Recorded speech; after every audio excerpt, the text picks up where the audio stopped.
In this video, I'm going to take a more scientific view on the KGR keyword research method. I'm going to assume that you already know what the KGR is. As I'm doing research for this project Icarus that Emilia Gardner has started, I'm going to look back at some of my older research to find the best way to do keyword research moving forward. And KGR is one of the methods I've been using for a while. For those of you who don't know me, I'm a veterinarian from Denmark, and I spent a couple of years in university to learn scientific methods. And one of the things that irritates me about a lot of videos here on YouTube is that it seems to be data, but they are cherry picking. And you can make data show anything you like. And that's why there is scientific methods for evaluating data, so you get your feelings and your own opinions out of the way. And for that, we are going to be a bit sciencey, and I'm going to need my lab coat. Just a second.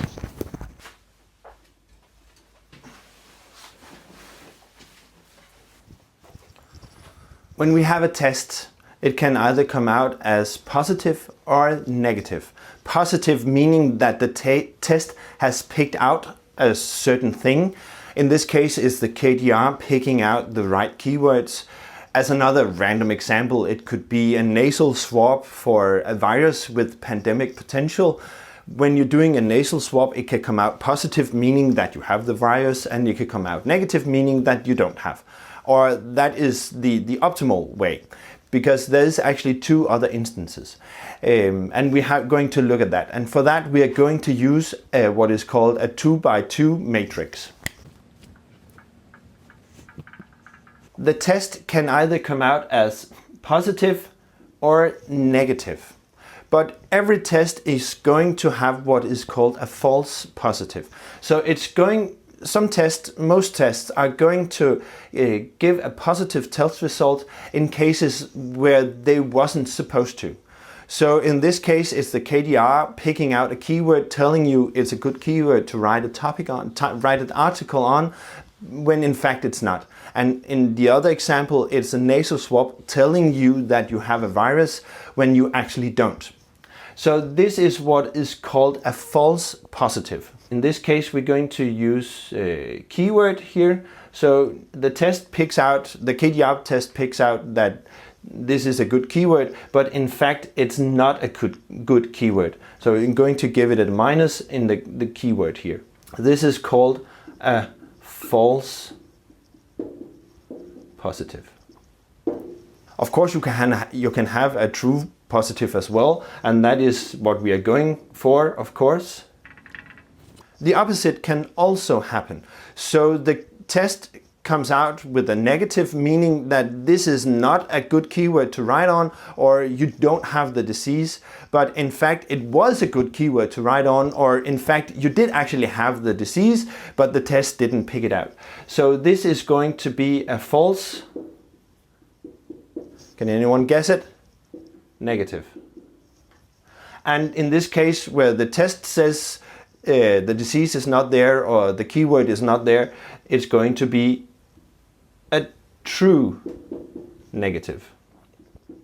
So the optimal test will always pick out a good keyword when it's there, and it will always be negative when it's not a good keyword.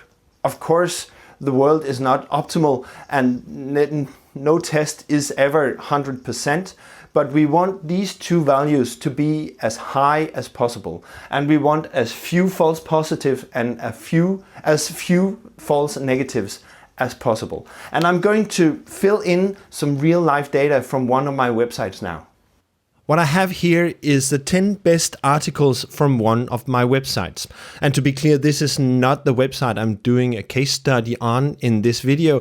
This is an older site I have, and these articles are at least 1 year old. And these 10 articles are the ones that get the most traffic. So I'm going back and evaluating the KGR for all 10 of the best posts here. And of course, I'm doing as you're supposed to, the all in title search, and then I find the search volume. And as you can see, there's a couple of articles that actually have 0 search volume. That's approximately half of them has 0 volume, but they're still amongst the articles that get the most search traffic. And that, of course, gives an error in the KDR because you cannot divide by 0. Then I go back and find 10 articles that I originally found with the KGR method. Back in about a year ago, they were all they had all a decent KGR ratio. Doing this now, it seems that have somewhat changed. So there might be some AI bots articles in the search results now. For the purpose of this video, I will only evaluate the articles that still are getting a good KDR, just to be fair to the method. The estimated search traffic has also changed. So what we find here is that actually only about half of these articles that originally was good KDR is not anymore. And now I add in a column for rank, and I take the rankings. I use manage WP.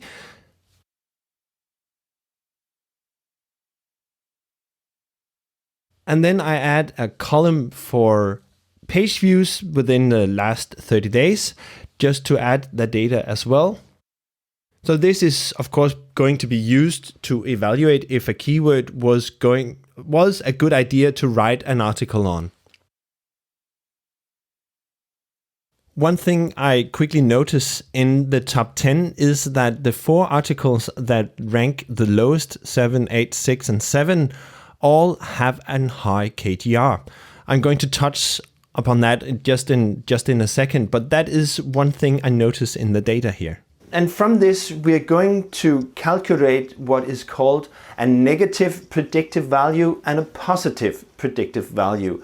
And that means how likely the test is actually to predict if the patient is positive, or if in this case, the KGR is picking out the right keyword. And negative predictive value is going to tell us how likely the test is to pick out keywords that we don't want to write about. We have 3 that the KGR test has picked out as good keywords, and we have 18 that the KGR test has picked out as not so good keywords. And this makes more than 20, I know, and it's because there's one article in there that ranks for 2 keywords, so that's why it's 21. Of the 3 good keywords, actually 0 of them has proven to actually be a good keyword, and that makes, of course, 3 to be a not so good keyword. Out of the 18 the test has shown us is not a good keyword, actually 6 of those has shown to be somewhat good. And monthly traffic with about 300 isn't great, but it's better than nothing, right? And that leaves us to what is called the true negatives to be 12. And now we can add this into the online calculator. There's a link in the description for that calculator. I go to this diagnostic test evaluation calculator, and we're going to add in our numbers. So this is similar to our 2x2 matrix. True positives were 0, false negatives were 3, true positives were 6, and true negatives was 12. We hit test, and we get our test results here. So we are looking for the positive predictive value and the negative predictive value. Positive predictive value tells us how likely it is that a test will pick out something when it's supposed to, in this case, keywords. And in my data set, there's 0% chance that the KGR test will pick out a good keyword.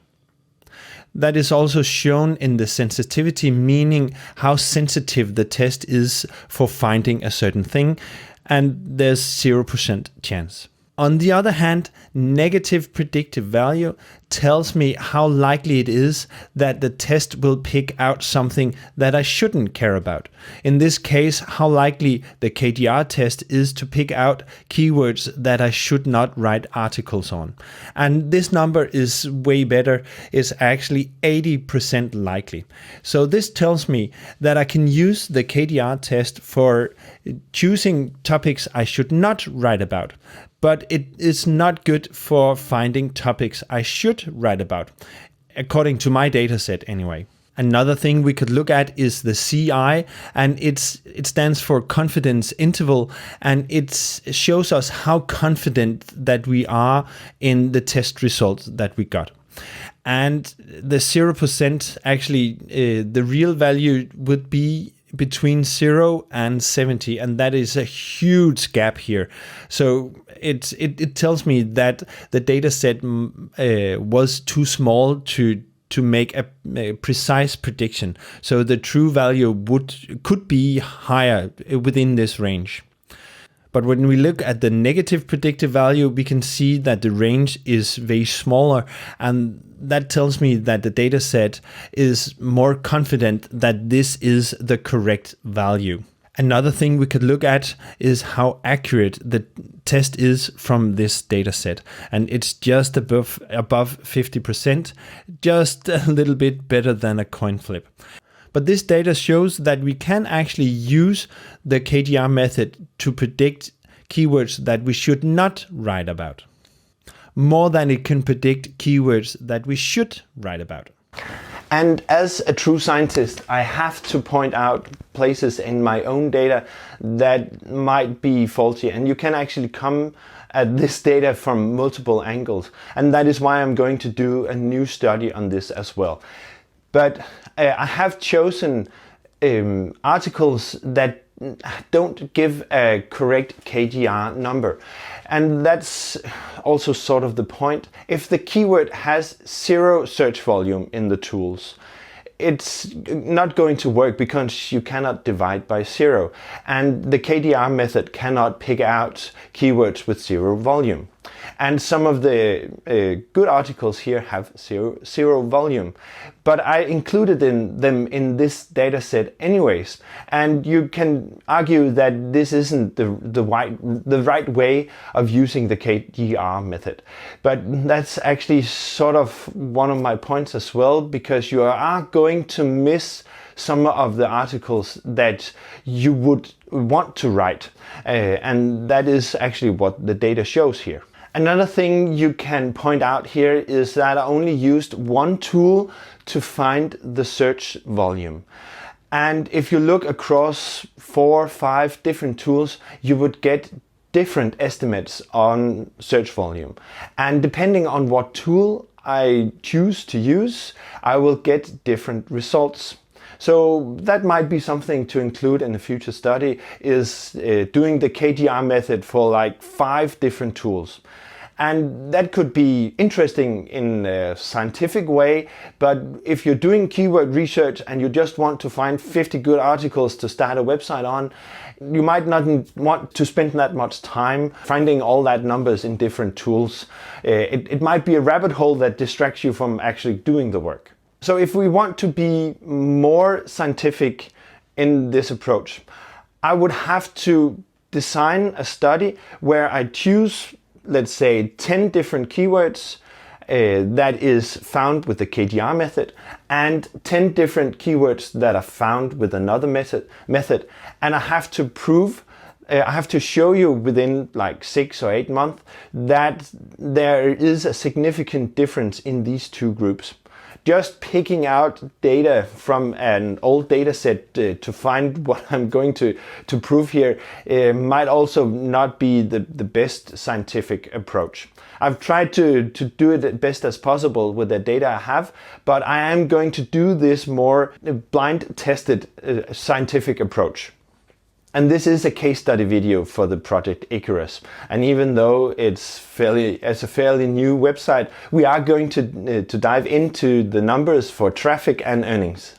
I know this is somewhat ridiculous, but bear with me. This is a case study video. So I've published one article on the website, and if you go back, you can probably guess what niche I'm in. The main domain is indexed, but the article isn't. So it's got 0 page views and of course 0 earnings.